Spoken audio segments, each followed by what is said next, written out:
Hello everyone, welcome to Indian flying academy. तो last video में हमने देखा था डब्ल्यूपीसी के बारे में कि डब्ल्यूपीसी कौन है, क्या काम करता है। आईटीयू के बारे में पता किया था हमने कि आईटीयू का लोकेशन क्या है। आज हम बात करेंगे कुछ डॉक्यूमेंट्स के बारे में। तो हम शुरू करते हैं। कोई चीज़ हमको आरटी का एक बेसिक चीज़ है कि कुछ भी हमको रटना नहीं है, चीज़ों को समझना है। अभी पहला डॉक्यूमेंट देखते हैं, ए रेडियो। ये ए रेडियो होता क्या है? रेडियो को जानने से पहले आपको ये जानना जरूरी है कि एरोनॉटिकल कम्युनिकेशन स्टेशन किसे कहा जाता है ना। ये एरोनॉटिकल कम्युनिकेशन स्टेशन मतलब नाम से आपको पता लग रहा हो कि वहां पे कुछ ऐसा सेटअप बनाया गया है, वीएचएफ लगाए गए हैं, एचएफ फैसिलिटी लगाए गए हैं, जिसका इस्तेमाल करके आप हवाई जहाज, उड़ते हुए हवाई जहाज से बात कर सकते हैं, है ना। तो उसे कहा जाता है एरोनॉटिकल कम्युनिकेशन स्टेशन। अब इंडिया में काफी जगह पे ऐसे स्टेशन हैं। अब उन स्टेशंस के बारे में जानकारी जो है, एयरपोर्ट अथॉरिटी ऑफ इंडिया एक डॉक्यूमेंट में लिख के रखा है, जिसका नाम है ए रेडियो, एरोनॉटिकल रेडियो स्टेशंस। तो हमें इसका इस तरीके से बोला जाता है कि रेडियो एक डॉक्यूमेंट है जो airport authority of India issue करता है। इसमें क्या लिखा होता है कि इंडिया में कौन कौन सी जगह पे एरोनॉटिकल कम्युनिकेशन स्टेशन यूज में है ना, इन यूज। अब इसको जरा पढ़ते हैं। It is publish by airport authority of India. It's a basic document giving detail of the aeronautical communication stations in use in India, है ना।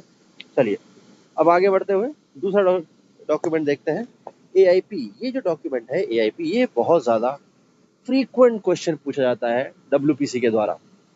100% पूछेंगे ही पूछेंगे कि एआईपी क्या होता है। अभी एआईपी को जानने से पहले हम थोड़ा सा जनरल बातें समझते हैं। जैसे कि मान लीजिए आप किसी भी नए जगह पे फ्लाई करके जा रहे हैं, सॉरी, किसी भी नई जगह पे जा रहे हैं, जैसे कोई हिल स्टेशन हो गया या फिर कोई टूरिस्ट प्लेस हो गया। जाने से पहले आप जनरली क्या करते हैं, उस जगह के बारे में डिटेल ले लेते हैं कि वहाँ पे क्या फैसिलिटी है, रहने का फैसिलिटी कैसा है, खाने पीने का क्या फैसिलिटी है, हमारी गाड़ी जा सकती है वहाँ पे, क्या हम ड्राइव करके जा सकते हैं या फिर हमको फ्लाई करके जाना है, ट्रेन से जाना है, बस से जाना है। ये सारी जानकारी आप पहले से पता करते हैं। खाने पीने के बारे में, क्या खाना मिलता है, क्या हम कंफर्टेबल हैं वहाँ पे, क्या क्या। तो उसी तरीके से कभी भी आप किसी नए एयरपोर्ट पे फ्लाई करते हैं तो आपको उस एयरपोर्ट के बारे में जानकारी होनी चाहिए। जानकारी किन चीज़ों के बारे में, कि उस एयरपोर्ट के जो रनवे है, उस एयरपोर्ट का जो रनवे है, क्या आप अपने एयरक्राफ्ट को उस रनवे पे लैंड कर सकते हैं। बेसिकली आपका रनवे का लेंथ कितना है, विड्थ कितना है, स्ट्रेंथ कितना है ना। वहाँ पे क्या आई नेविगेशन एड्स है, उस एयरपोर्ट पे आईएलएस है कि नहीं है, कौन सा लैंडिंग एड है, आईएलएस कैटेगरी कौन सा है, कितने टैक्सीवे हैं, कितने टर्मिनल हैं, कंट्रोलर कौन कौन से हैं, या फिर उस एयरपोर्ट के अगल बगल में कोई ओपन फील्ड है तो कहाँ पे है, कितनी दूरी पे है, हाईएस्ट ऑब्स्टेकल कौन सा है, प्रोहिबिटेड एरिया है कि नहीं, रेस्ट्रिक्टेड एरिया कहाँ पे है। ये सारी जानकारी आपको होनी चाहिए आप किसी भी एयरपोर्ट को फ्लाई करने से पहले। तो ये जानकारी आपको मिलेगा कहाँ, गूगल करके तो नहीं मिलेगा। इसके लिए क्या है, एयरपोर्ट अथॉरिटी ऑफ इंडिया एक डॉक्यूमेंट इशू करता है, जिसको कहते हैं हम एरोनॉटिकल इंफॉर्मेशन पब्लिकेशन। अब इस डॉक्यूमेंट में होता क्या है, एयरपोर्ट के बारे में पूरी जानकारी होती है ना। अब ये जो जानकारियां हैं, एयरपोर्ट के विसिनिटी के बारे में भी होता है, एयरपोर्ट के पर्टिकुलर एयरपोर्ट के बारे में। अब इतनी सारी इंफॉर्मेशन एक जगह एकोमोडेट कर नहीं सकते हैं। तो इसीलिए क्या किया, for easy reference, easy understanding, AIP को 3 डिवीजन में डिवाइड किया गया है। कितने डिवीजन में डिवाइड किया गया है, 3 डिवीजन। क्या क्या है वो डिवीजन, एआईपी जनरल, दूसरा है एआईपी इन रूट, तीसरा है एरोड्रोम। जनरल क्या है, जनरल पार्ट में, एआईपी के जनरल पार्ट में जनरल बातें लिखी हुई। जनरल बातें कौन सी है, जैसे कि उस एयरपोर्ट की विसिनिटी में हाईएस्ट ऑब्स्टेकल क्या है, क्या हाइट है उसका या क्या एल्टीट्यूड है, ओपन फील्ड है तो कहाँ पे है, रेस्ट्रिक्टेड एरियाज कहाँ है, प्रोहिबिटेड एरियाज कहाँ पे है, उसके कोऑर्डिनेट्स क्या है। ये सारी जनरल बात है, तो जनरल पार्ट में लिखा जाता है। अब मान लो आपको जिस एयरपोर्ट पे फ्लाई करके जा रहे हैं वहां पे आईएलएस है कि नहीं, ये पता लगाने के लिए आपको एरोड्रोम पार्ट में देखना पड़ेगा, उसके कैटेगरीज, रनवे के लेंथ, विड्थ, टर्मिनल्स, ये सारे आपको एरोड्रोम पार्ट में मिलेंगे। तो उसी तरीके से रूट के बारे में जानकारी कि एक पर्टिकुलर एयरपोर्ट को फ्लाई करने के लिए कौन कौन सा रूट है, कौन कौन से नेविगेशन एड्स हैं, ये सारी जानकारी आपको रूट पार्ट में मिलेंगे। तो एआईपी को इजी रेफरेंस के लिए 3 डिवीजन में डिवाइड किया गया है, AIP general, AIP en route, AIP amendment. अब एक पायलट किसी भी एयरपोर्ट को फ्लाई करने से पहले ये एआईपी पढ़ के जरूर जाता है, उस एयरपोर्ट के बारे में पूरी जानकारी लेके जाता है। लेकिन आप रोज तो पढ़ नहीं सकते ना एआईपी में। अब होता क्या है कि एयरपोर्ट पे काफी ज्यादा चेंजेस होते रहते हैं, टेम्पररी चेंजेस होते रहते हैं, कुछ नया बन गया है ना, कुछ परमानेंट चेंज भी हो गया। तो ये सारे चेंजेस जो है 2 स्पेशल पेज में लिखा जाता है ना, क्योंकि हर रोज एक पायलट एआईपी तो पढ़ेगा नहीं। तो अब ये 2 स्पेशल पेजेस जो है जिनका नाम है एआईपी अमेंडमेंट, दूसरा है एआईपी सप्लीमेंट। अब कोई भी परमानेंट चेंज है एक एरोनॉटिकल फैसिलिटी में तो वो एआईपी अमेंडमेंट में लिखा जाता है, कोई भी टेम्पररी चेंज है तो एआईपी सप्लीमेंट में लिखा जाता है। अब इस पूरे डॉक्यूमेंट को हम सम कर लेते हैं कि जो एआईपी है एक डॉक्यूमेंट है जो इशू करता है airport authority of India under the supervision of DGCA. इसमें सारी general and essential navigation information होते हैं। एआईपी को इजी अंडरस्टैंडिंग के लिए, इजी रेफरेंस के लिए 3 भाग में विभाग किया गया है, general, en route and aerodrome. Respective information respective part में होता है और 2 स्पेशल पेजेस डाले गए हैं एआईपी में। कोई भी टेम्पररी चेंज हो तो सप्लीमेंट में आता है, कोई भी परमानेंट चेंज है एरोनॉटिकल फैसिलिटी में तो वो एआईपी अमेंडमेंट में आता है। अब एक दूसरा डॉक्यूमेंट देखते हैं जिसका नाम है AIC, aeronautical information circular. Circulars जो है किस लिए दिए जाते हैं ये पहले समझना पड़ेगा हमको। सर्कुलर्स इंजीनियरिंग में भी आता है, फ्लाइट ऑपरेशंस में भी आता है। क्यों आता है? टू इम्प्रूव वर्कमैनशिप, है ना। तो ये जो एयरोनॉटिकल इंफॉर्मेशन सर्कुलर है ये इशू करता है डीजीसीए। ये जो इंफॉर्मेशन सर्कुलर है ये किस चीज के रिगार्डिंग होता है? Flight safety, air navigation, technical, administrative and legislative, इन चीजों के रिगार्डिंग सर्कुलर इशू किया जाता है। कौन इशू करता है? डीजीसीए इशू करता है, राइट। चलिए अब आगे बढ़ते हुए देखेंगे एयर ट्रैफिक सर्विसेज सेवा, ATS. Airport authority of India AAI क्या करता है? ऑपरेटर्स को, operator in the sense air Asia, air India express, spice jet, Indigo, ये सारे ऑपरेटर्स को सेवा देता है जिसे हम कहते हैं एयर ट्रैफिक सर्विसेज, है ना। तो क्या क्या सेवा देता है एयरपोर्ट अथॉरिटी ऑफ इंडिया, जरा देखते हैं। ये मेनली 4 सेवाएं देता है कौन? Airport authority of India. पहला है एयर ट्रैफिक कंट्रोल सर्विस, दूसरा है एयर ट्रैफिक एडवाइजरी सर्विस, तीसरा है फ्लाइट इंफॉर्मेशन सर्विस, चौथा है अलर्ट सर्विस। सबसे पहले हम इन तीनों के बारे में जानकारी लेंगे कि एयर ट्रैफिक एडवाइजरी सर्विस क्या है, फ्लाइट इंफॉर्मेशन सर्विस क्या है, अलर्ट सर्विस क्या है। आखिरी में हम एयर ट्रैफिक कंट्रोल सर्विस के बारे में जानकारी लेंगे। सबसे पहले देखते हैं एयर ट्रैफिक एडवाइजरी सर्विस होता क्या है। देखिए एक पायलट का जो प्राइमरी काम है वो फ्लाई करना from one point two another, है ना। तो अब वो जिस रूट से फ्लाई करता है उस रूट के अगल बगल में हो सकता है कंट्रोल एयर स्पेस हो, अनकंट्रोल एयर स्पेस हो, काफी ज्यादा एक्टिविटीज होती है। कोई भी एक्टिविटीज हो सकता है, लाइक फ्लाइट ट्रेनिंग चल रहा है, एरोबैटिक फ्लाइंग चल रहा है। अभी पायलट का प्राइमरी फंक्शन है फ्लाई करना, ना कि नजर रखना कि उसके अगल बगल में होता क्या है, हो क्या रहा है। तो एयरपोर्ट अथॉरिटी ऑफ इंडिया ने एक डिपार्टमेंट बनाया है एयर ट्रैफिक एडवाइजरी सर्विस। इन लोगों का मेन फंक्शन है कि controlled and uncontrolled air space में जो भी एक्टिविटीज हो रहे हैं उसको मॉनिटर करना और रेस्पेक्टिव पायलट को, जो कंसर्न पायलट है उसके उस रास्ते से गुजर रहे हैं या उसके अगल इन द विसिनिटी में गुजर रहे हैं तो उनको इन्फॉर्म करना। तो ये एयर ट्रैफिक एडवाइजरी सर्विस का काम है। मान लो अखिल जो है यहाँ से रूट से फ्लाई करके जा रहे हैं तो उनके रूट के 30 नॉटिकल माइल के विसिनिटी में एक फ्लाइंग ट्रेनिंग चल रहा है, तो इनको इस चीज के बारे में जानकारी होनी चाहिए for the purpose of safety, for the purpose of safety. तो एयर ट्रैफिक एडवाइजरी सर्विस वाले इस चीज की जानकारी अखिल को पहुंचाएंगे। अब इसका ऑब्जेक्टिव क्या है? एयर ट्रैफिक एडवाइजरी सर्विस का प्राइमरी ऑब्जेक्टिव है टू प्रिवेंट कोलिजन, है ना। उसके बाद आता है air traffic flight information service. अब ये फ्लाइट इंफॉर्मेशन सर्विस वालों का प्राइमरी काम है वेदर, वेदर के बारे में जानकारी पायलट्स को देना। अब आपके जहाज में एयरबोर्न वेदर रडार होता है। अब ये एयरबोर्न वेदर रडार आपका भी कोई लिमिटेशन होता है कि ये इन रूट वेदर देता है, डेस्टिनेशन वेदर या फिर कोई अल्टरनेट एरोड्रोम का वेदर क्या है, ये सारी जानकारी एफआईएस वाले रिस्पेक्टिव पायलट को देते हैं। एंड ये जो आपने सुना हो डेटिस के बारे में, digital automatic terminal information service है, ऑटोमेटिक टर्मिनल इंफॉर्मेशन सर्विस है, ये सारी भी जो जानकारी यही अपडेट करते हैं फ्लाइट इंफॉर्मेशन सर्विस वाले। अब आखिरी में आता है अलर्ट सर्विस।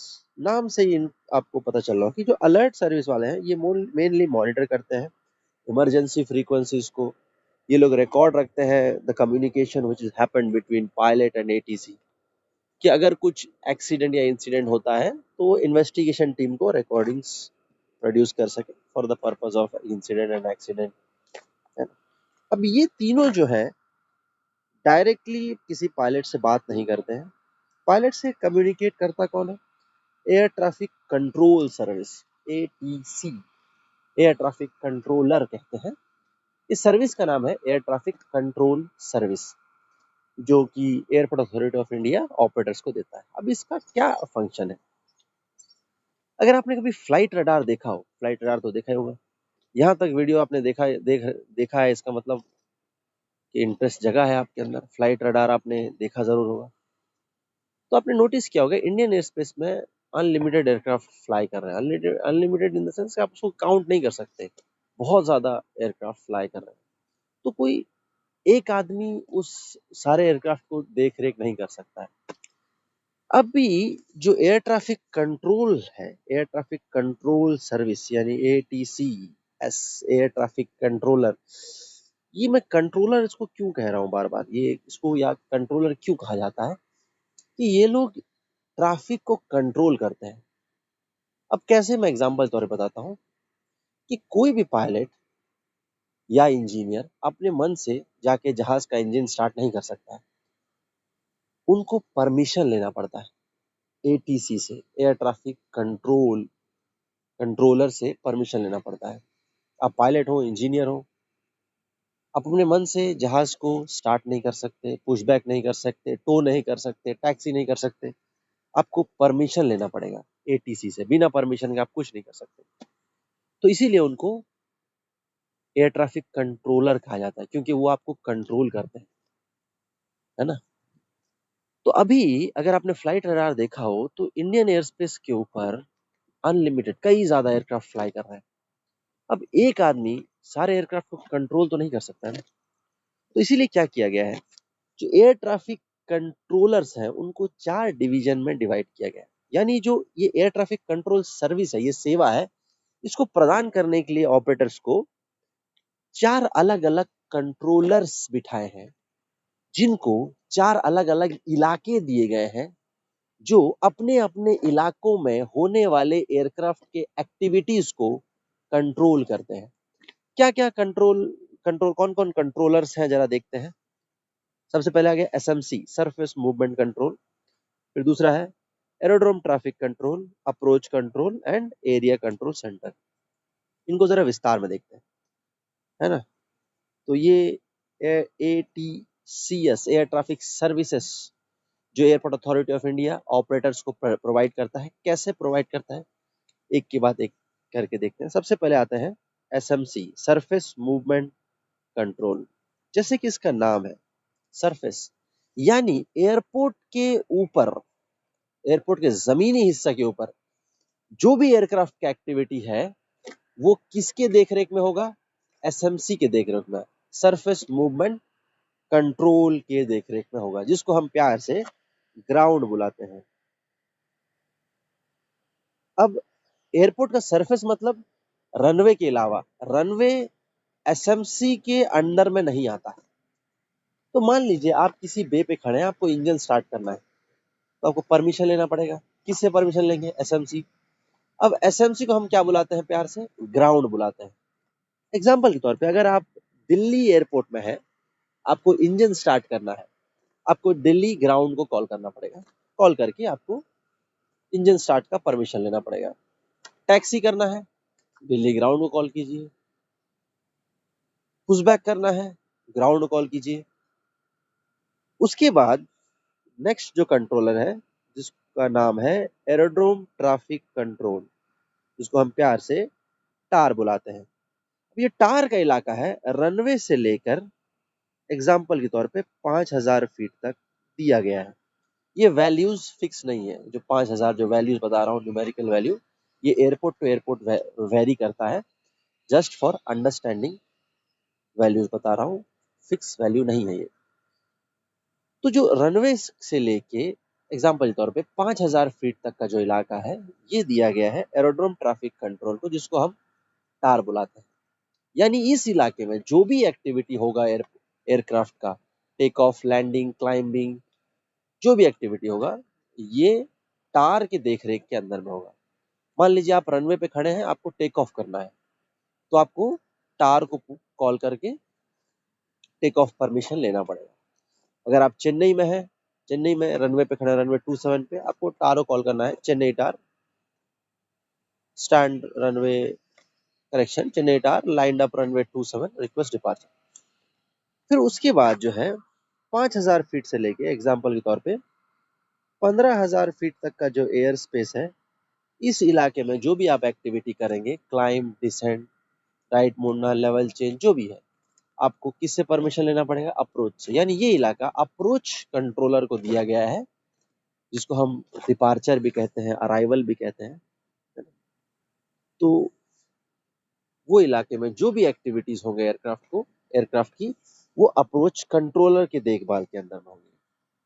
उसके बाद 15000 फीट से लेके अनलिमिटेड, UNL, अनलिमिटेड, कई जगह पे 46,000 फीट भी लिखा होता है। तो इन इलाकों में जो भी एयरक्राफ्ट की एक्टिविटीज हैं, किसके देखरेख के अंदर में होते हैं? ये एरिया कंट्रोल सेंटर, जिसको हम प्यार से कंट्रोल बुलाते हैं, उनके देखरेख के अंदर में होते हैं।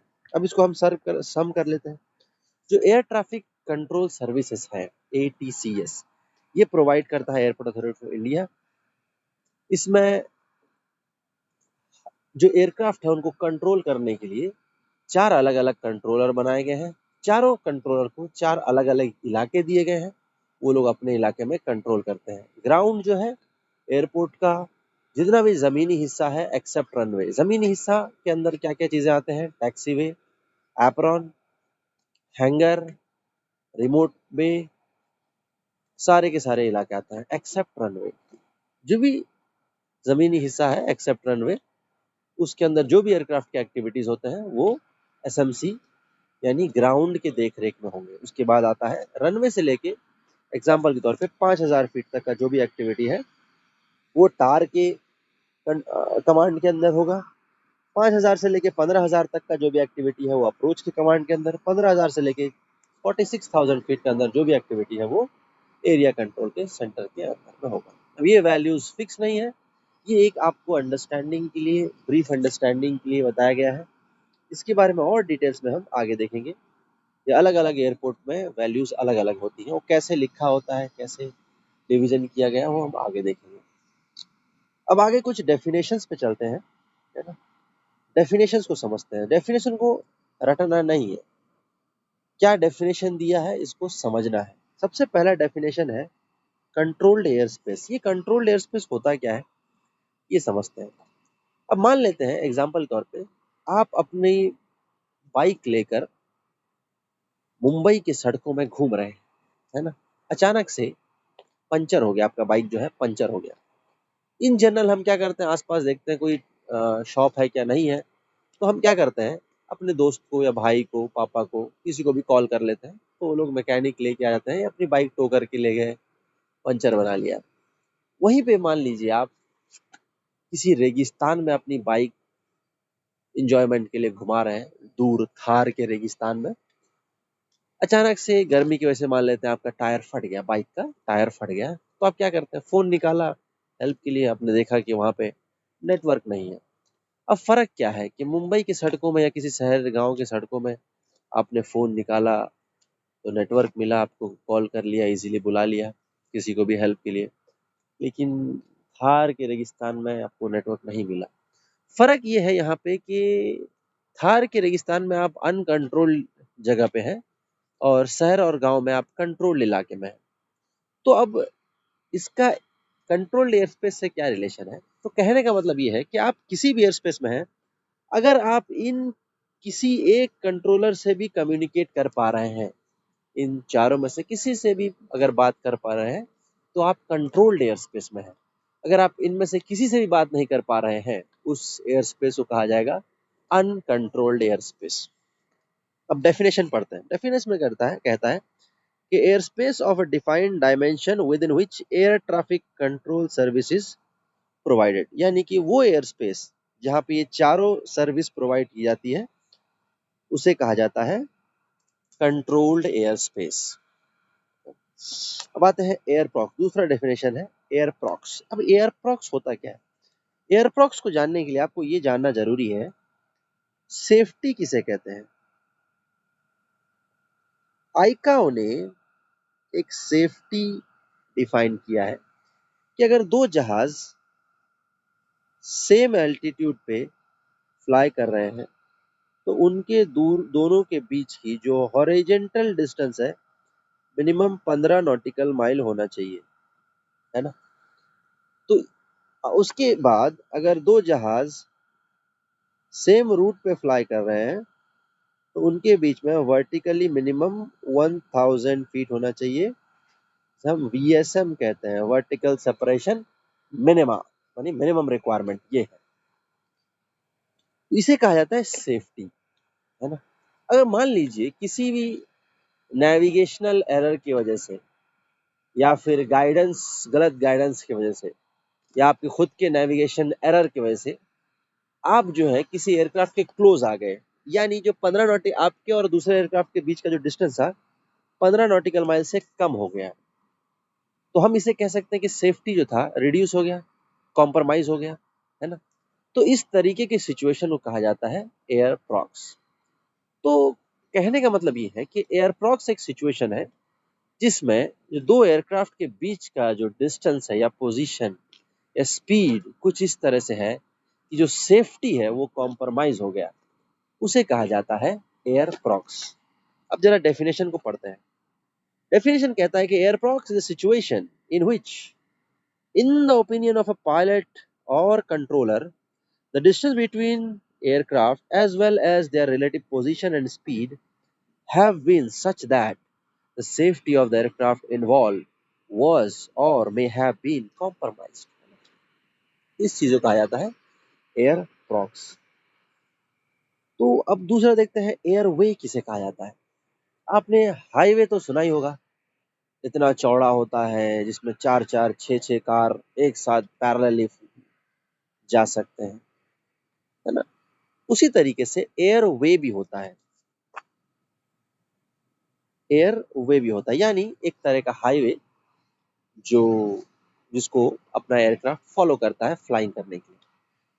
अब सवाल यह है कि हाईवे तो हमको दिखता है, नॉर्मल हाईवे जिसमें कार बस ट्रक जाता है, लेकिन एयरवे तो हमको दिखता नहीं है ना।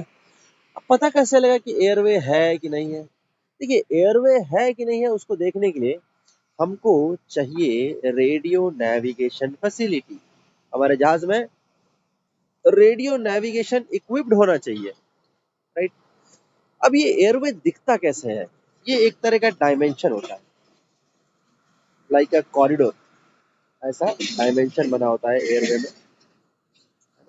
हमारा जहाज जो है मेनली बीच में फ्लाई करता है, सेंटर में। अगर आप डेफिनेशन को समझे, हम ऐसे कह सकते हैं airway is a defined dimension like a corridor equipped with radio navigation, क्योंकि हम इसको खाली नेकेड आई से आंखों से देख नहीं सकते, तो रेडियो नेविगेशन होना चाहिए। तो अब इसका डेफिनेशन पढ़ते हैं जरा, आइए। तो क्या है ये airway? Airway airway, a control area or part of control area established in the form of corridor equipped with radio navigation, है ना।